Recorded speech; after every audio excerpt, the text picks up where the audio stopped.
We are at the water this morning with this beautiful Aquador 23 walk around. This boat is fitted with the Mercruiser 5 litre MPI fuel injected stern drive engine with closed cooling, and it's matched up to a Bravo 1 stern drive, so an uprated Bravo 1 with a beefier gear set than an Alpha. Now this boat, whenever it arrived with us, it was fitted with a 21-inch pitch prop, which in my opinion is too strong, and the boat was a little bit lackadaisical, shall we say, getting on the plane. It planed out and everything, but it was a wee bit laboured. So we have tried, we're experimenting today with a new prop. So we've got it's not new, it's one of the ones we keep about the workshop, but we've got a 17 pitch prop on it. So a much smaller pitch, which should get the boat up on plane a lot faster, but it might be possibly too small. We also have a 19 with us to test in case the 17 is just not perfect for us. But we find that quite often, actually, that we find that quite often that boats, for whatever reason, aren't really very well pitched on the props. The props aren't well selected. Sometimes it's from the manufacturer, where literally they just put on a prop that isn't a perfect match for the hull. Other times it's because the prop's maybe been damaged and it's been replaced with just any old thing that's been lying around. So we always like to, that's one of the reasons we water test these boats. We always want to make sure that they're set up properly, the correct pitch prop, they're running properly, they're performing as they should, and that type of thing. So this one definitely didn't have the right prop on it whenever it arrived, so hopefully we'll figure out today which is the perfect one for it. So anyway, we're going to get it afloat now, put it on the river and see how it performs on the river. For starting the engine, now that we're backed into the water's edge, what you want to do is key on the ignition, trim the stern drive down till it's around about halfway or so on the gauge, maybe a little bit above halfway, so that it's submerged but it's not as low, so low that it's going to hit the ground. And then, because it's an MPI, you don't have to pump the throttle or anything. You just leave the throttle lever in neutral, make sure that the run switch is in the run position, and turn the key to start the engine.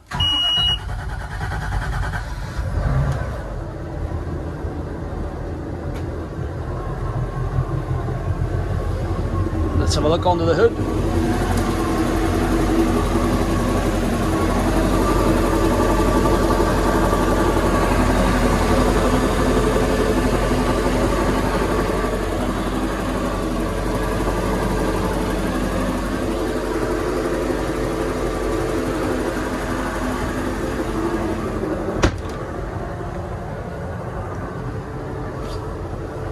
Looks good.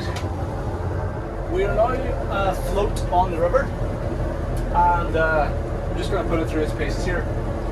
Now, we've got a serious wind over tide situation going on, which means we've got really horrible little short steep waves all the way along the river, and it's really not great for trying to do a sea trial, because you're just slamming through these wee waves the whole time. But the boat's handling them well, but at full throttle it's just bouncing off them, it's just taking off. So it's probably going to not be a brilliant video, but anyway, we're going to do our best here. It's just because of the way the wind's blowing, the tide's going in, it's just horrible. Anyway, the boat is running well, which is the main thing. So let me show you the gauges first. Let me walk you through the dash. So we have oil pressure gauge, which is right in the range where you want to see it, varying from about 30 psi to 60 or 70 whenever we're up at higher RPM. Temperature gauge is working fine. It's reading about 175, 180, which again is where you would expect to see it with one of these Mercruiser V8s. We have a voltmeter showing 14 volts, so it's charging okay. RPM gauge is working. Trim gauge, we've got it trimmed fully down now, and then fuel tank gauge, we've got about half a tank of fuel in it. As well as that, you'd also want to be looking at this. We'll be looking at this chart plotter whenever we're underway as well. Now this is the new chart plotter, was installed last year, so it's given us depth of water here and a bottom profile, and then we've got a GPS, and this is our speed over ground here. That's what we'll be using for our speed readout. So I just recentered the chart plotter there on the boat position because it was panning. So we're back on the boat position. So yeah, we'll have depth of water here and our speed over the ground there. So we'll be looking at the chart plotter for speed information, as well as having a look at the dash when we're underway. But I'm just going to try and idle back into flatter water. But yeah, so look at the camera never really does a good job of picking up waves. But basically what I can liken this to is just driving over boat wakes, like the wake of a cruiser passing you. And it's not, if you've ever hit the wake of a cruiser at 20 or 30 knots, you'll know all about it. It's not fun. And unfortunately that's just the conditions that we have here on the river at the minute, just like constant boat wakes. But anyway, there's one wee pocket of calm water up in here which we'll try and hit. Also, it is very breezy. Okay, so throttle and shift, you get forward, neutral and reverse. The steering on this boat is nice. It's hydraulic assist, or sorry, full power steering, full hydraulic power steering, which is lovely. So it's nice smooth steering. You can turn it with one finger. Makes the boat nice and easy to maneuver whenever you're in the marina. We're just turning around. I'm going to hit the back of these waves because it'll be a bit more comfortable and a wee bit less bouncy. But anyway, we're trimmed fully down. I'm going to give it full throttle. It's jumping up on plane with this 17 pitch prop in an instant, so let's go. It's a big improvement with this smaller prop. So trim down, let's go.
Okay, so that's the first run.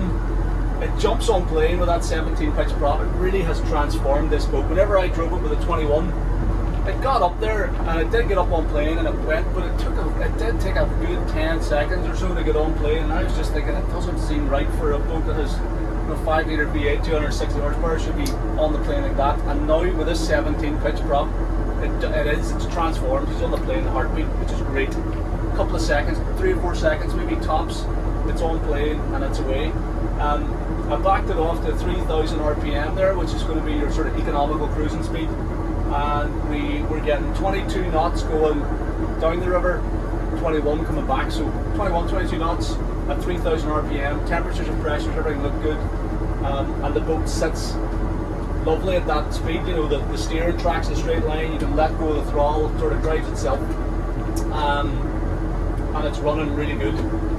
Also, it's very solid in the water. We didn't take any spray over the sides, just even though the conditions are horrible here, they really couldn't be worse than they are at the minute, fortunately. But the boats just sits and plows straight through it, so that's what you would expect from one of these Aquadors. They are a really solid boat, you know, and this one delivers on that promise. So all the instruments are all working perfectly. This little Simrad's nice and easy to read, and it's in a very good position there. So you can keep a close eye on your depth and your speed and stuff like that. So it is handling really well.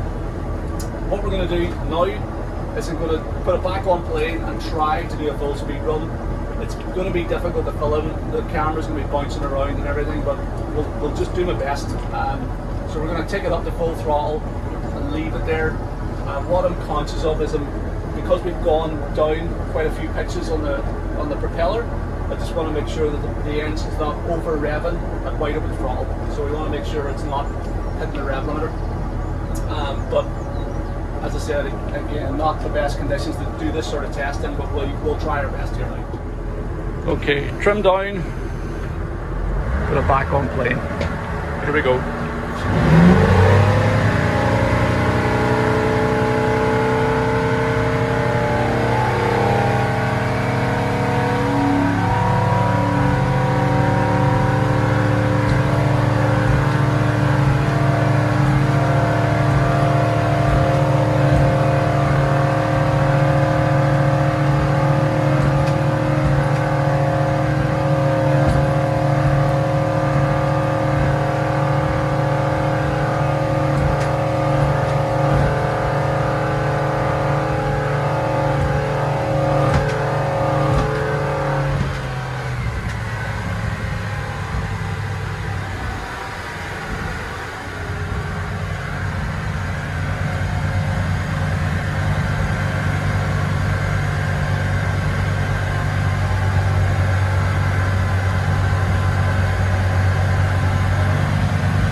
Down here, there's a more exposed section of the river down there, and the waves are actually breaking. That's how bad it is at the minute. This is terrible conditions for sea trialing. But anyway, I did a full throttle run there, and I held it at full throttle for, I don't know what it was, 30 seconds or something. We didn't hit maximum RPM, which is good. We were doing about 4,800 RPM, just under 5,000 RPM, which is right about where you want to see it. So that means that we're not under pitched on the prop. You know, we're not bringing on the rev limiter, and that means that you know, you're safe to run this 17. You're not going to be hitting the limiter or over stressing the engine. So I think it's a great match. If you want, and I saw 35 knots was the top speed that I saw just before I had to back off, and that's horrible conditions. You can hear the prop sort of aerating a wee bit whenever she's jumping over the waves, which you know, it's not ideal conditions for trying to do a full speed run. So on a nice calm day, you'd probably see maybe another knot or two of top end speed. You know, you could trim the hull out a wee bit. You know, might get up to 36 or 37 knots, which from memory is the design speed of this boat. That's about 40 miles an hour, 42 or something. So it's, for a big heavy 23-foot Aquador, that's a good top speed. But the important thing is that she's on the plane in a heartbeat. So if you wanted to ski with this boat, you could. Even if you've got a full load of passengers on board, you're going to be confident she's still going to get up on plane quickly, which is important. So the boat's running really nice. No alarms or anything. Oil pressures and temperatures are all good. All the instruments are working as they should. This wee GPS is working perfectly, and the boat is doing everything it's supposed to do. And now that we've done a wee bit of homework and tried another prop on it, I'm happy with the performance. More than happy, actually. I'm pleasantly surprised. It's much more responsive than it was before. A couple of other things we'll do just before we wrap up. We never looked, this wee Raymarine boil, I think he's now redundant because the new thing's been put on, so that's just like it was a wee by data speed and depth, but you've got speed and depth both here. All the instruments in the dash are all working. Whenever we put it on a slipway, we'll open up the engine hatch and just take a wee look in there before we wrap things up. Okay, we are back on the slipway, and yeah, just want to show you the engine bay before we finish up.